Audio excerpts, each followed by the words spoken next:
জাতীয়তাবাদী দল বিএনপির ভারপ্রাপ্ত চেয়ারম্যান জনাব তারেক রহমান এই কোটা বিরোধী আন্দোলনের বিরুদ্ধে আমাদের ছাত্রদের পাশে থাকার ঘোষণা দেওয়ার পরপরই আমরা ঢাকা মহানগর উত্তর যুব দলের সদস্য সচিব সাজ্জাতুল মিরাজ ভাই, বাংলাদেশ জাতীয়তাবাদী দল বিএনপি নির্বাহী কমিটির অন্যতম সদস্য মামুন হাসান ভাই এবং কাফরুল থানা যুব দলের সদস্য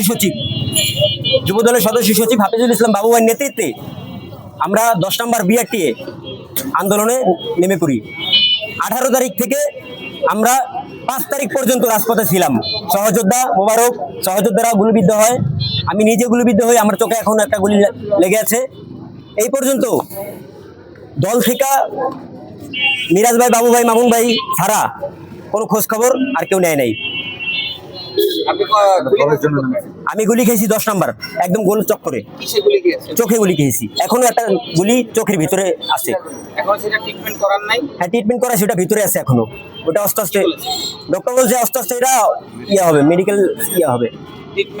হ্যাঁ, কিন্তু আমরা সরকারের পক্ষ থেকে কোনো ধরনের কোনো আশ্বাস পাইনি।